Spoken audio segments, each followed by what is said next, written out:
This is an interview on the 14th of June 2009 with John Douglas Trevan, VX148095, V14586, Private, 39th Battalion, C Company, 13 Platoon.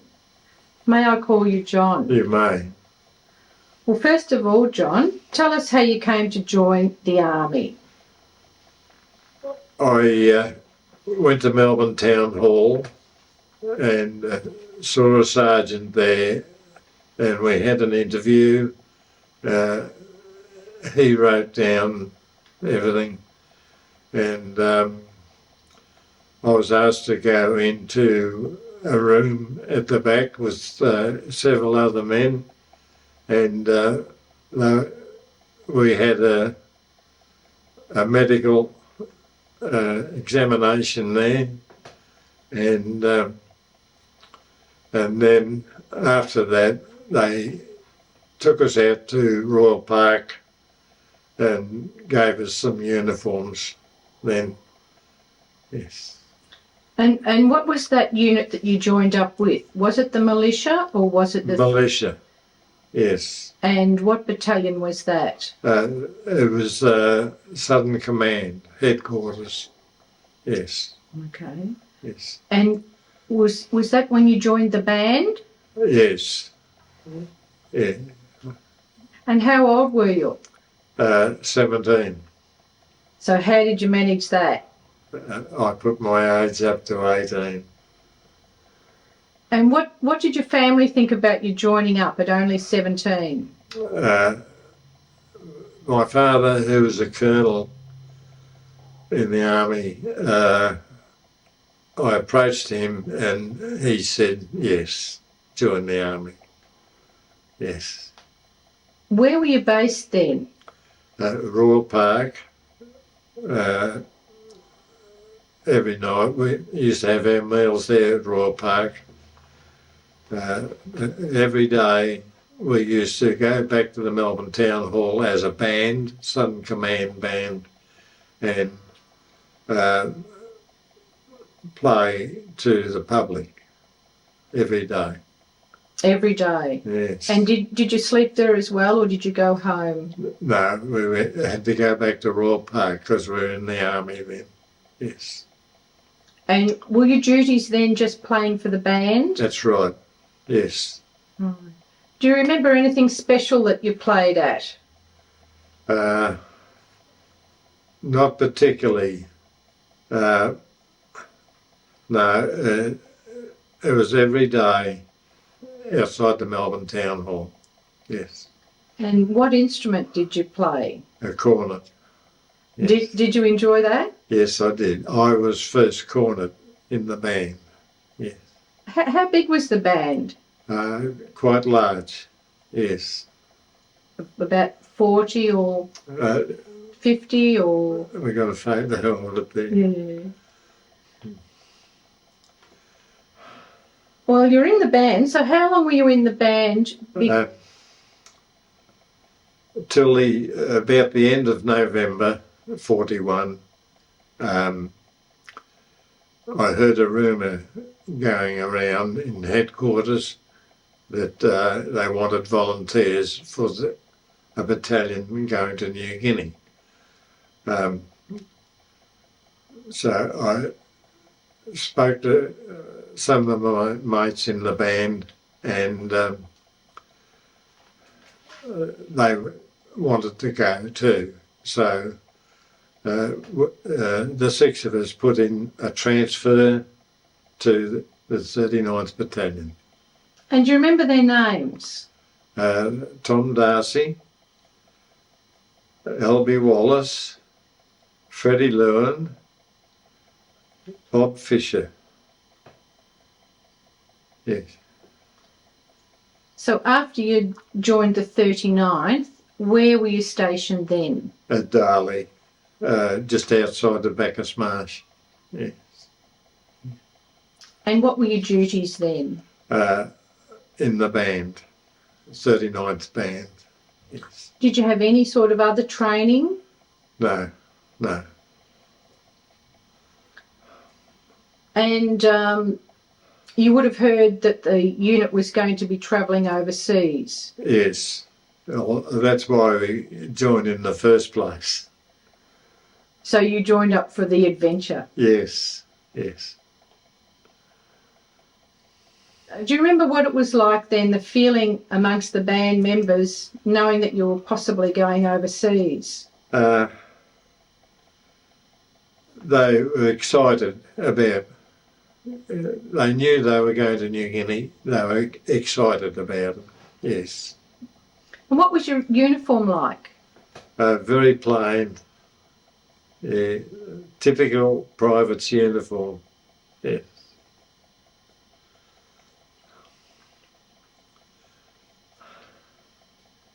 Do you remember the journey up to Sydney?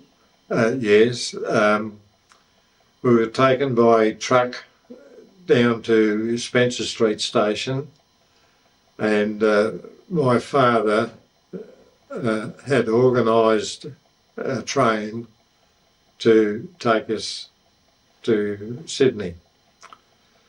He was the transport officer,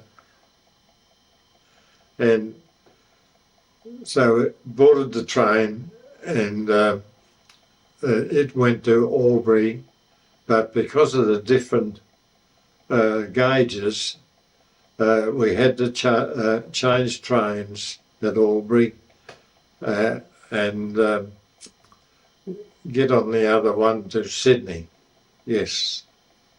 And once you got to Sydney, did you board the Aquitania? No, not quite. We were put in a camp overnight, and the next morning they had trucks for us, and they took us down to the outer harbour, Sydney Harbour, and as it turned out, I was one of the first to board the Aquitania. Yes. It would have been pretty exciting in those days. Yes, yeah. It was a huge ship. Yeah. Do you remember much about the ship? Well, we never got around the ship very much. There was a lot of men on board, and I can recall the cabin I was in with another chap, and outside the cabin was a swimming pool. So we used to keep ourselves clean by swimming in the pool. Yes. So it wasn't too bad at all? Oh, no, it was lovely. Do you remember the ship sailing? Yes, yes. On the 27th of December 41, at 4 o'clock in the morning, it set sail. Yes. And did the band play? No, no. It was dark.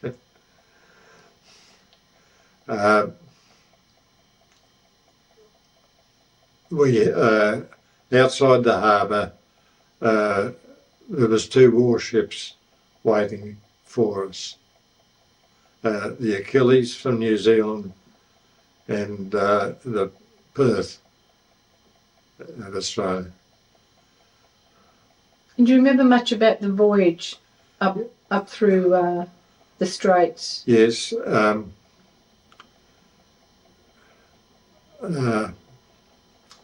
About the 3rd day out, we were notified that it was a Jap submarine following us.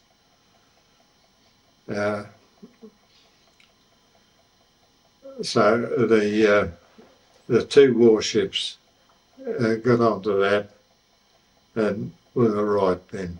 Yes. As you got closer to New Guinea, what was the morale amongst the boys? Oh, excitable. Yes. Do you remember when the ship arrived in Port Moresby? I know. The ship never arrived in Moresby Harbour. the Aquitania ran aground at the head of the harbour, and that posed big problems. That fortunately the warships, the Achilles and the Perth, were able to come alongside the Aquitania, and we went down the outside of the ship on a rope ladder to the deck of whichever ship was there. Yeah. And once they had enough men on board, they went up the harbour then to the wharf. And what were your first memories of seeing Port Moresby?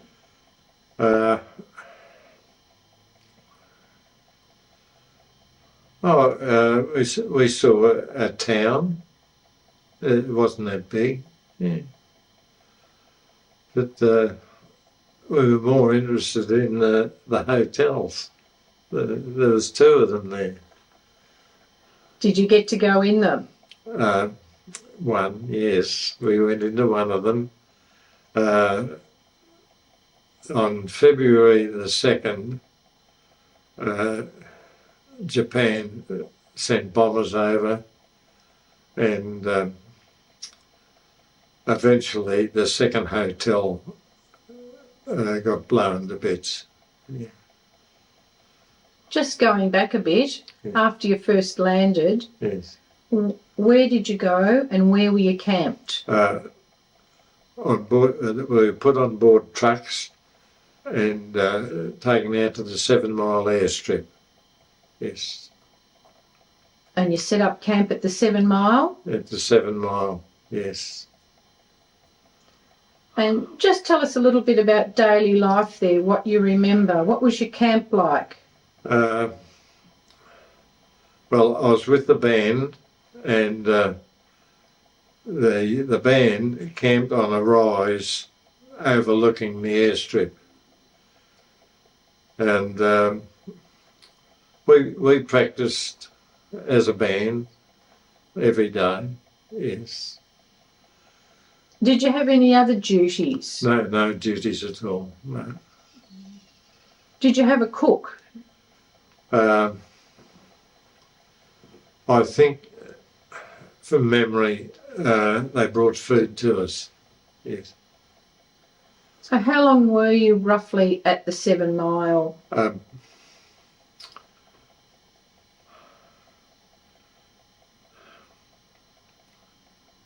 About 3 weeks.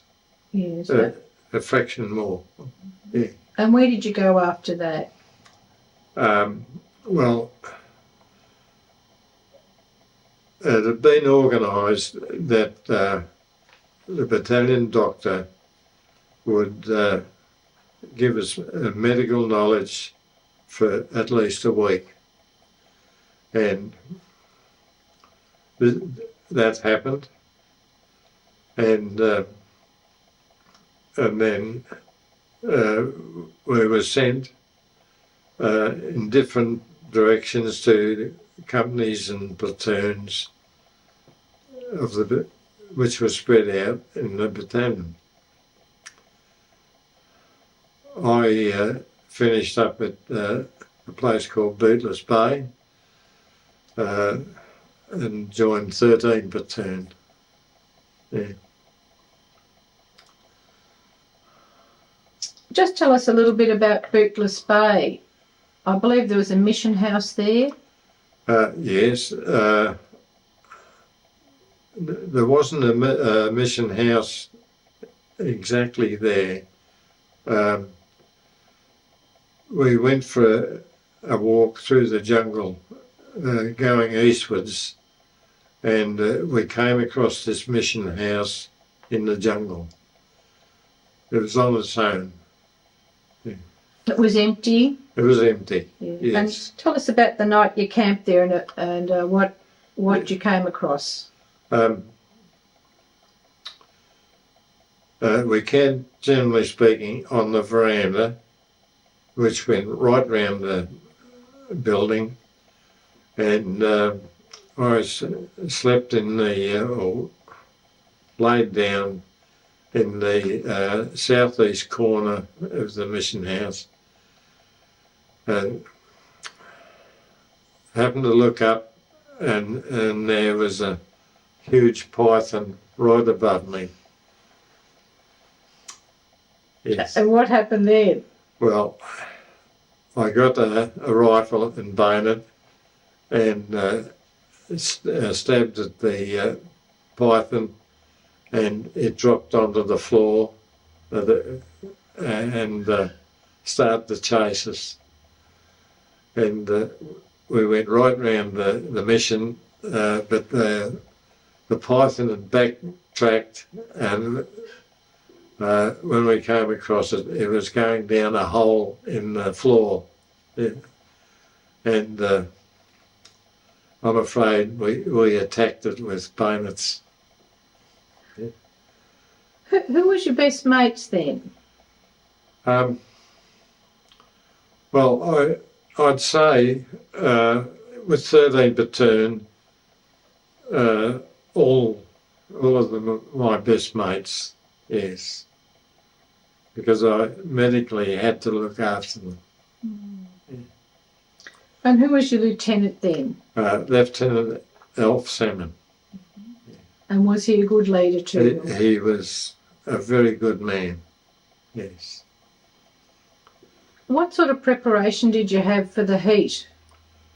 None. And how did you cope?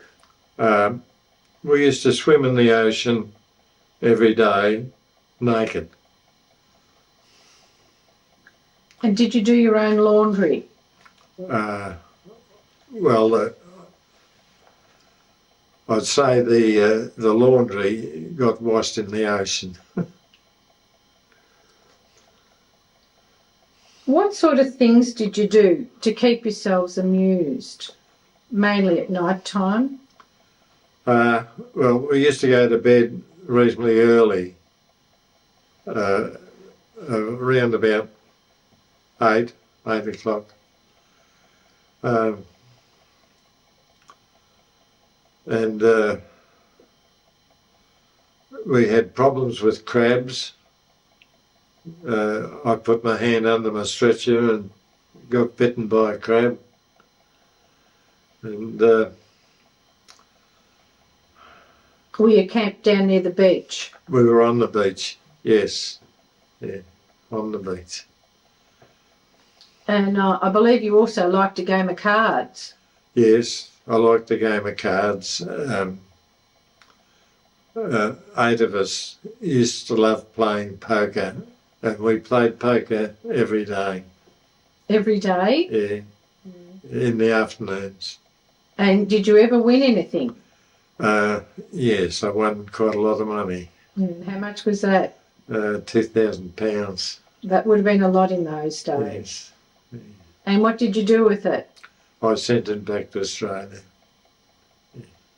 To your family? Yes, it was put in the bank. Yeah. Because you would have still only been 17, or would have you I turned was still 8? 17. Still 17. Yeah. While you're there at Bootless, did you remember the first time the Japanese flew over? We happened to be on a rise above our camp, and we heard this noise coming from the east, and all of a sudden Japanese Zeros were flying at virtually treetop height, and there was a squadron of them. They would have been on their way. They were on their way to 7 7 Mile Strip. Mile. Yes. What was the morale like amongst your mates at that time? Oh, very good. Yeah. Did you look after one another and support one another? Oh, yes, yes.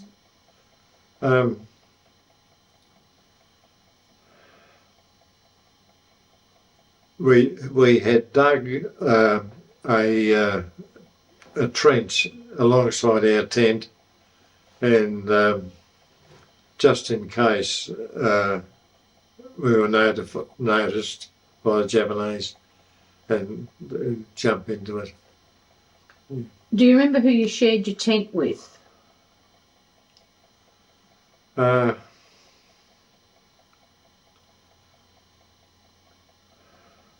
Freddie Lewin and Albie Wallace. They were two. I can't recall the others. Had they been in the band with you or not? Yes, They they were in the band. Yeah. Yeah. Do you ever remember getting any parcels or letters from home?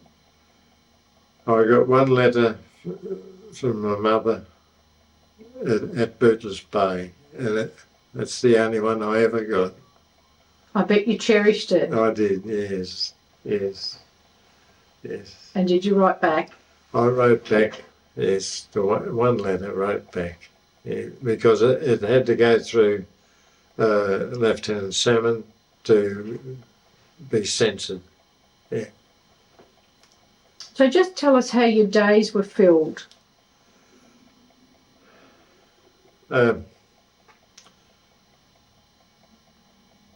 Lieutenant Salmon gave us a fair rein to do what we liked.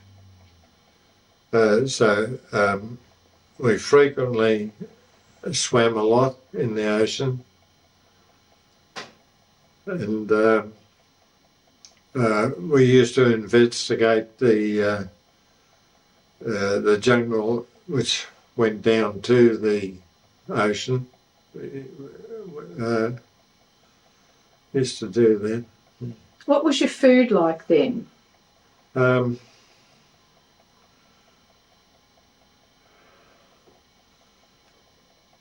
It was sufficient, yes. I can't recall now what it was.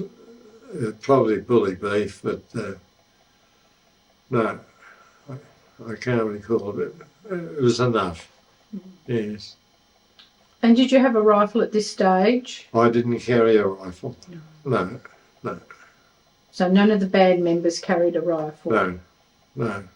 So you wouldn't have done any training? No training, no. Okay. Well, it probably would have been about this time that... Did you hear word that the Japanese were heading south? Yes, yes. And what were you being prepared for?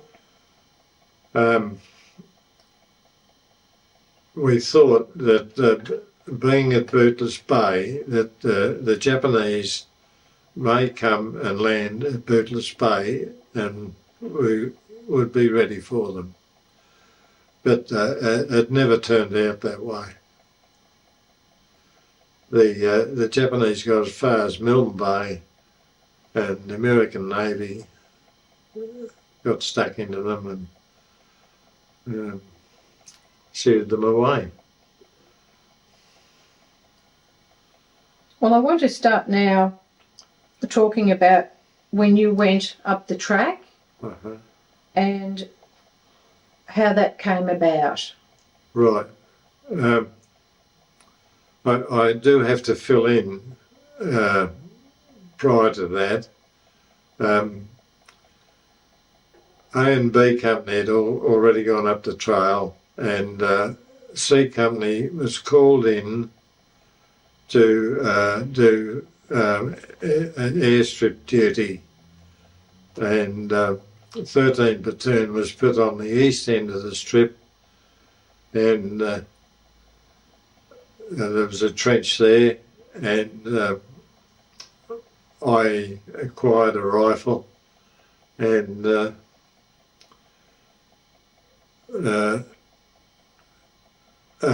Zero was coming straight at me, and I shot bullets into its engine, and I heard the crash later, a few seconds later. That would have been pretty amazing. Oh, it was, yeah.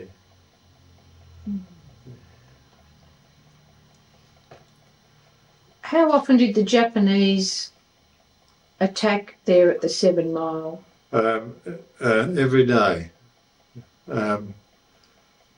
Zeros would probably come in early in the morning and strafe the strip, and the American bombers were the targets, yeah, fortresses.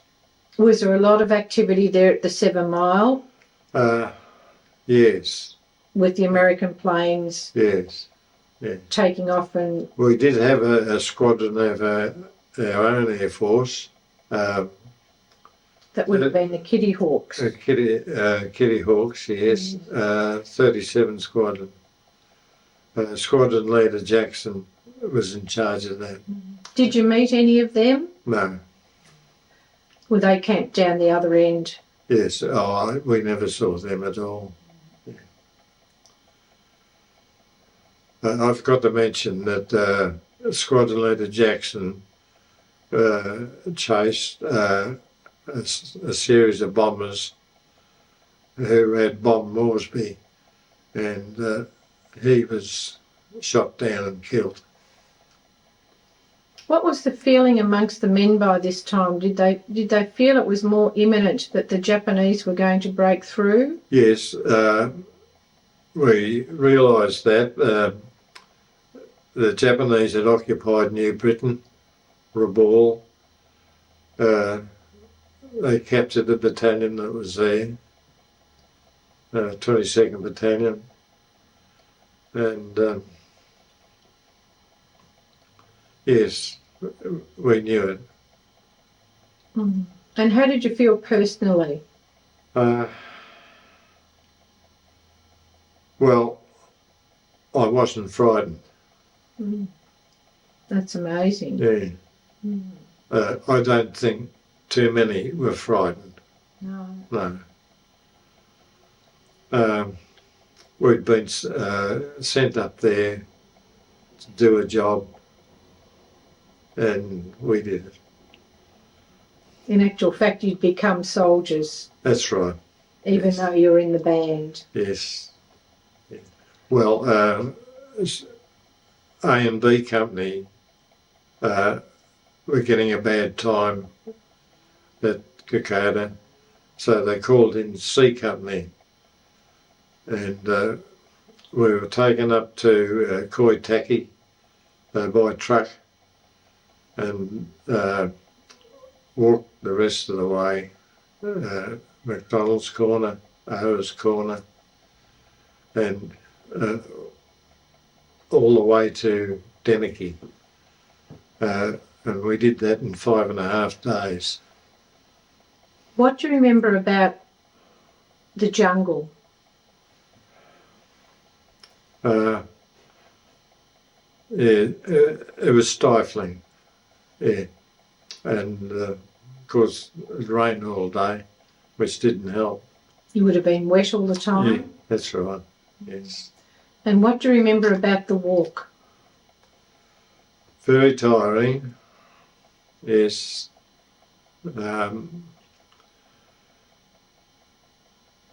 Especially at Efogi, the mountain there with a village on top. It was 7,000 feet high.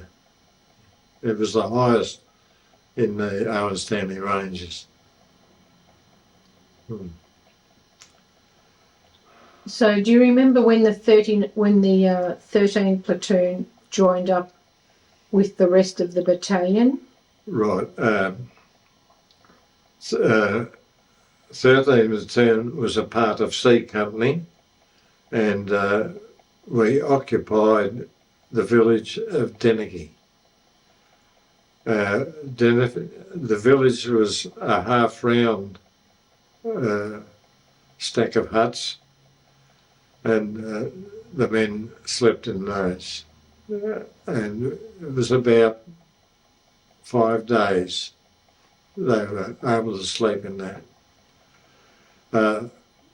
personally, I was with Doc Vernon in a tent behind his RAP, and there was only him and I. Tom Darcy and I were stretcher bearers. And that would have been a tough job. Yes. 8 o'clock one morning, the Japanese attacked Deneki in force and caught the C Company flat-footed. But they managed to get out of the huts with a rifle and bayonet anyway. So Tom Darcy and I, we only had a short distance to go to it, and we went, and there was a slight cliff, and we looked at the fighting that was going on, and we saw the wounded. So I got up on the plateau and walked amongst the fighting and picked up the wounded and took them back to Tom Darcy, who put them on a stretcher, and then we took them to Doc Vernon. It was all done very quickly. Tell us about Dr. Vernon.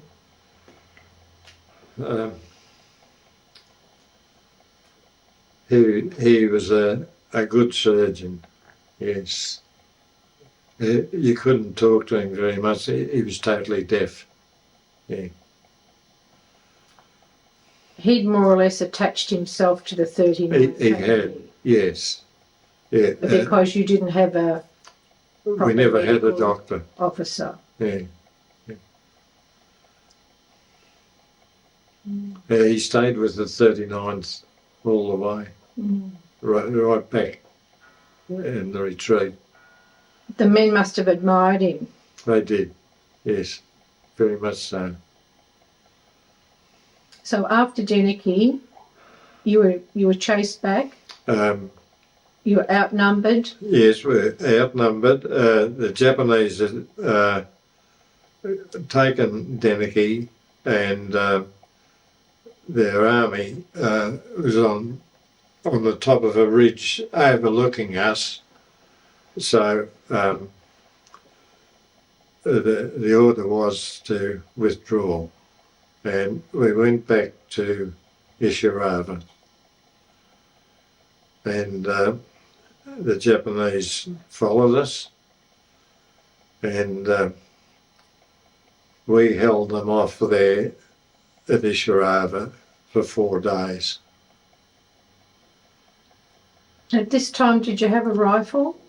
I never had a rifle, but what I had acquired was a box of grenades. And Les Simmons and myself, I charged the grenades, and Les Simmons threw them into the Jap force. Did you fear for your life while you were there? No, we didn't. We were quite confident, but when the grenades ran out, we had to leave then.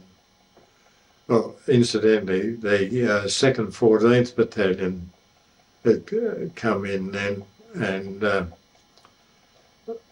taken over from the 39th. For a while there you fought side by side. That's right, yeah. And then Colonel Honor had come up to take over command. Major Cameron, who was 2IC, organised the battalion until Colonel Honor arrived. Yeah. How did you find just living in the jungle each day?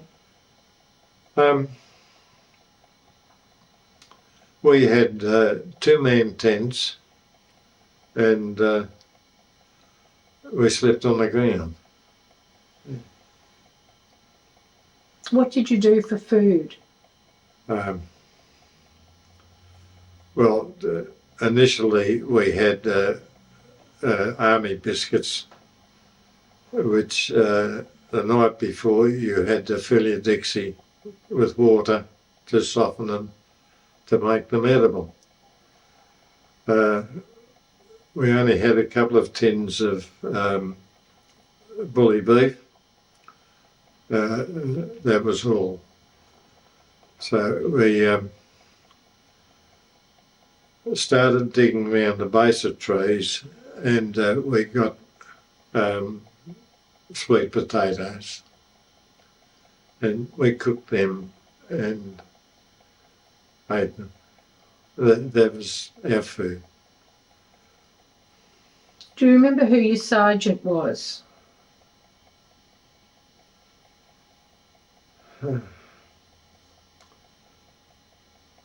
No. Being what I was, stretcher bearer, there was no sergeant. Did the stretcher bearers all stay in the one area? Yes, yeah. There was only 2 of us. That was it? That was it. And Tom Darcy and myself. And that was just for your C company? Yeah. Just for C just company? Just for C Camp, yeah. Just had 2 stretcher bearers? That's right. And your only medical knowledge was that 1 week training you did? That's right. That's right. How did you cope with that?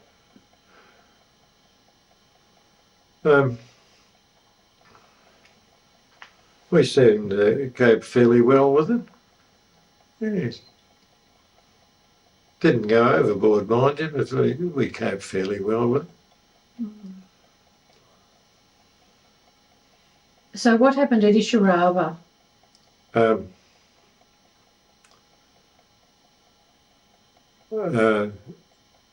Japanese were there in great force, but the 39th held them off for 4 days until the 2nd 14th Battalion relieved us. Okay. And then you withdrew back down the track or back over the mountains? Les Simmons and I, we were the only 2 in sight, and we ran back along the trail, and we came across a hut which was full of food, and we helped ourselves to quite a bit of the food, and then we set fire to it, the hut.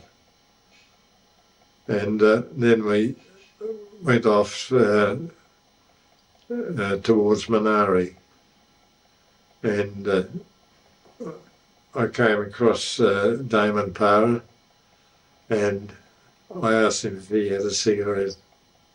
And did he give you one? He gave me one, yes. And what sort of job was he doing? He was a photographer who had photographed nearly all the action the 39th had been in. And what sort of person was he? Very nice chap. Yeah. So you were camped at Manari, or did you? We spent the night at Manari, and next day, Colonel Honour gave a speech to us, and we're a pretty ragged mob, what there was left of us. And anyway, we set off next day to Kagi, a village in Kagi. Then the next morning, I did my duty as a guard the village with another chap. Had a rifle, and just in case the Japanese had got that far, but they didn't.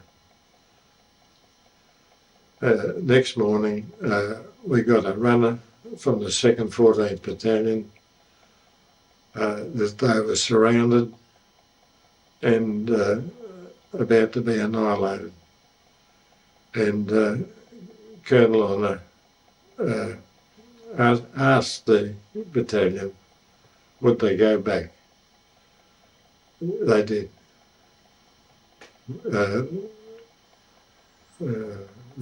Some sick people,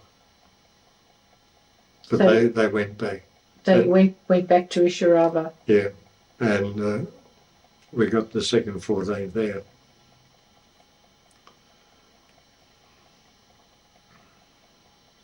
Did you ever come face to face with the Japanese? No, I never did.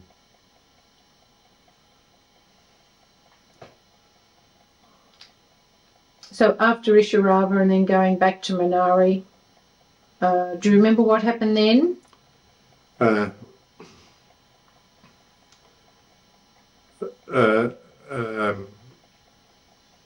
We just retreated.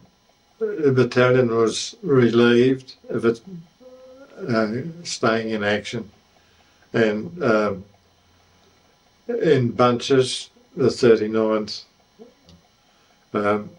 we made our way back to Uberry, and that's where I sat on the ground because my feet were hurting me, and I took my boots off and the skin had grown over my socks. It was a 2-month thing up to then. So you hadn't had your socks and boots off? Not in 2 months. Must have been very painful. It was, yeah. So I think I had someone come along with a knife and cut the socks off. Do you remember getting sick while you were on the track? I don't recall being ill at all. Yeah. I lost a lot of weight. Yeah. And what sort of job did the Fuzzy Wuzzy Angels do? They brought up some food at the time, I'd say as far as Myola, and they put it in this hut. But and they were under the direction of Bert Keinsel. Yeah. Yeah. So what do you remember happening next? The battalion was relieved and ordered out of battle. And you were going to come back to Australia for leave? No. We got as far as Homblom Bluff. A camp had been set up there for us.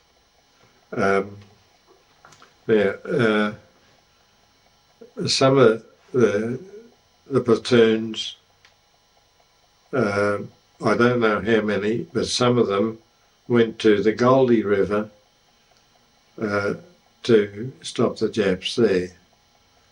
Yeah, they got as far as Iribaya, and then they were stopped.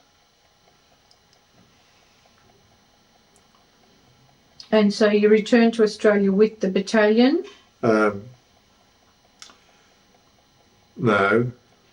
The battalion left Homblom Bluff and was taken down to the 11-mile strip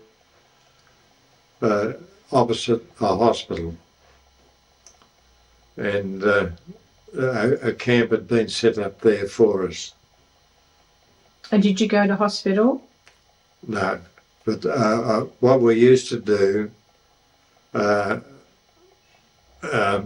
we used to go over the hospital to the surgical area and watch doctors fixing up wounded people. So did you help out there at the hospital? No, You just went to visit? Just went to look. Went to look. Yeah. Were you sent to Gona and Buna? I never went to Gona and Buna. We'd been reinforced at Homblin Bluff, yes, and I think it was 100 reinforcements, and they went with what was left of the battalion. They were flown, or they went down to 7 Mile Strip, and they were flown to Popondetta. And they had to go at Gona then, I think. I wasn't there. So I was still back in 11 Mile. 11 Mile near the hospital. Yeah. Were there a group of you there? Yes. Mainly from C Company? Yeah. Or a mixed? Mixed. Yes, mixed. And how much longer were you there? We were there until what was left of the battalion up Buna and Gona and Popondetta and Sanananda, what was left of them. They came back, and then the battalion was put aboard a ship, and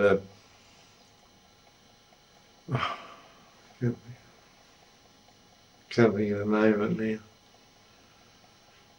It was only a 10,000 tonner. The hospital ship, was it? No, it wasn't a hospital ship. No. Taruna. No. So with an M. It doesn't matter. Anyway, we had Japanese prisoners in the bow. We had Japanese prisoners? Yes. And we had the rest of the ship. Yeah. Did you have any contact with the prisoners? No, none at all. But you knew they were there? We knew they were there, yes. And that was on your trip back to Australia? Yes. The ship went to Cairns. Mananda, I think it was. Yes. Mananda? I think it was the Sanananda, yes. So you went back to Cairns? Yeah, we went back to Cairns. They had everything ready for us. We boarded a train and went up to the Atherton Tablelands, which took all day by train to Herberton. And the 6th Division was camped near Herberton, and they put up a special place for the 39th. Yes. I have a photograph there of where the 39th was. How many troops do you think that might have been that were left? 25? 25. Yeah. So what did you do there at Wandekla and Herberton? Was it mainly rest and recuperation? Well, I got hold of a trumpet, and every evening I used to play the last post.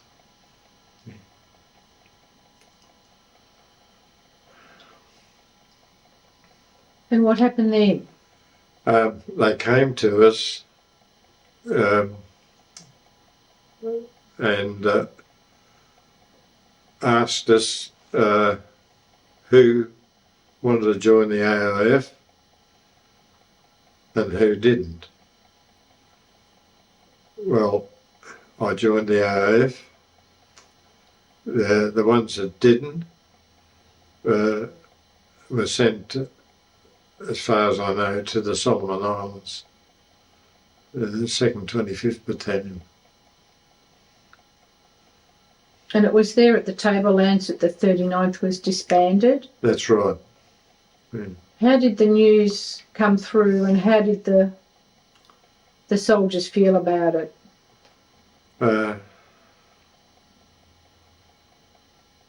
We were grateful. Yeah. You were glad you were home, and you were glad it was over. Yeah. Oh, they gave us a month's leave home in Melbourne. Yes. And I went back, and I joined the 2nd Battalion then. Yeah. And where did that take you? It took us back to New Guinea, to a place called Itapi, up in the northwest corner of New Guinea. Who was your lieutenant then, and was there anyone from the 39th? Well, I was in battalion headquarters, and the 2nd, and we were in a band. As a band? Again, yes. Were there any of the other band members from the 39th back in the 2nd with you? 2. Yeah. Do you remember who they were? Fred Llewellyn and Albie Wallace. Yeah. And what was it like up at Itapi? Jungle, all jungle, and the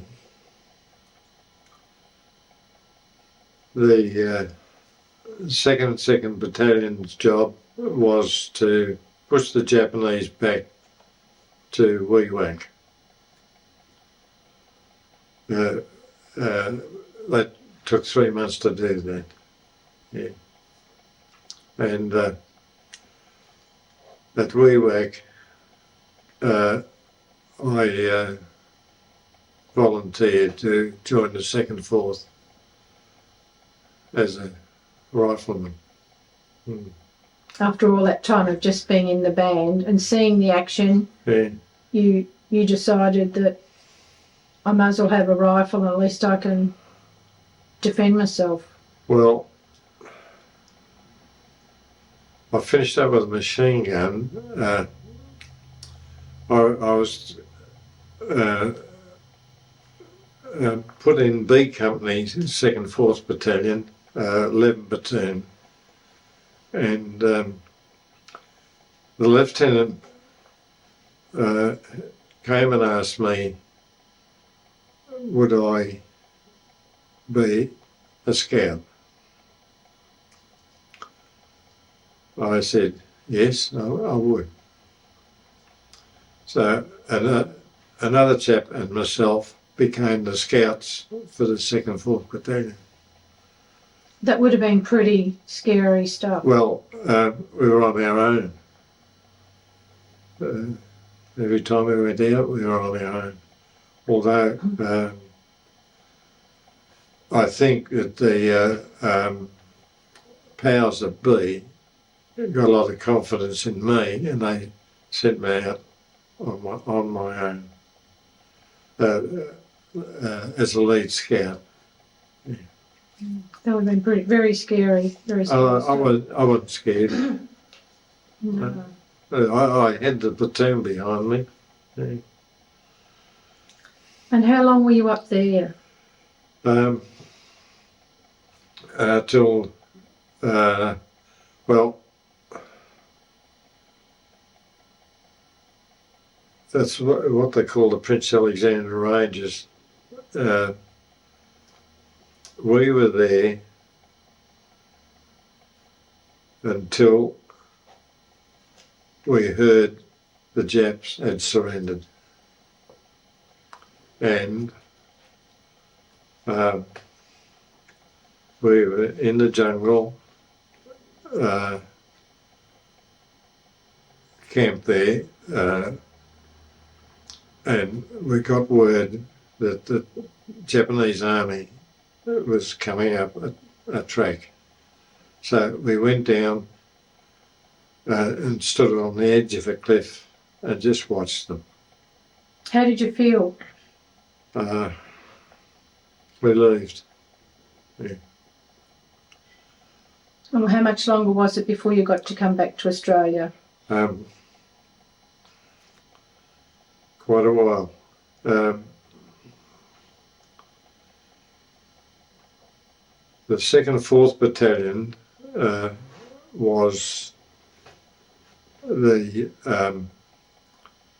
guardian of the Jap army, and we were sent to Cape Wom, where they set up a camp, and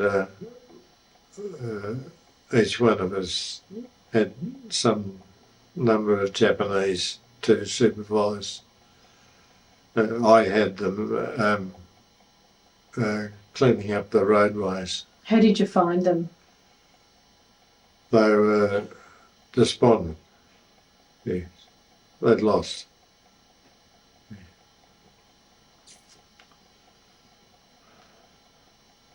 Some of them had been sent to an island off Wewak. Japanese warships came in and took them back to Japan.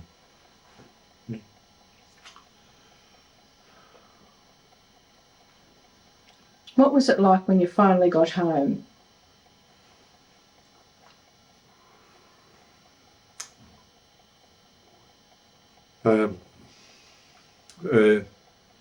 They took us back to Sydney.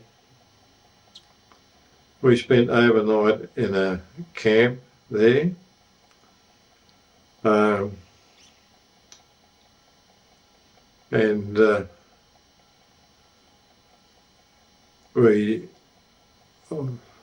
day we arrived, we walked around Brisbane, Elizabeth Street, Brisbane, and there was a Red Cross place there, so we went in there, had a meal, and we heard a lot of noise going on outside, so we went out and had a look. An American MP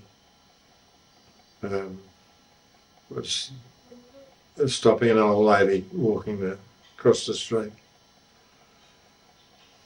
So I'm afraid we had a fight then.